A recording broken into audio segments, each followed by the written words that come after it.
Il y a 2 semaines, je t'ai proposé un défi de 72 heures sans se plaindre, critiquer ou réagir.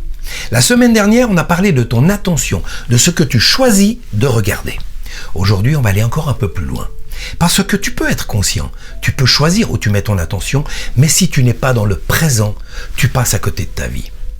Le problème, c'est que la majorité des gens ne vivent jamais dans le moment présent.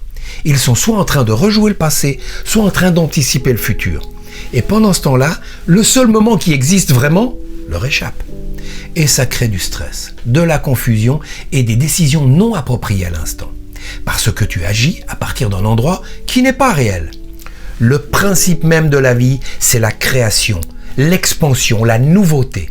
Chaque seconde est une page blanche. Chaque instant est un moment neuf où tout est possible.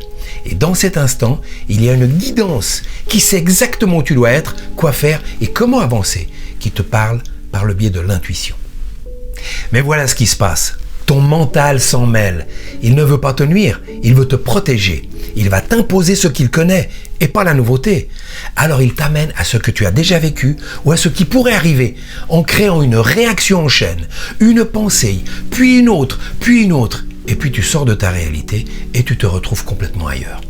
Résultat, tu n'es plus dans la vie, tu es dans ta tête.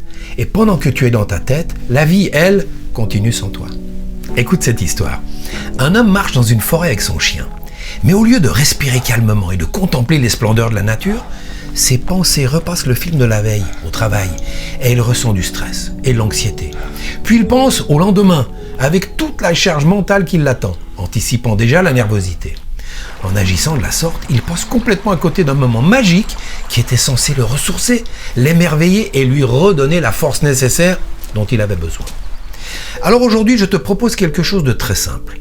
Plusieurs fois dans ta journée, arrête-toi et pose-toi juste cette question. Est-ce que je suis ici maintenant, dans ma réalité ou dans ma tête? Puis reviens à ce que tu vois, à ce que tu entends, à ce que tu fais et laisse la vie te guider. Tu ne peux pas créer ta vie ailleurs que maintenant.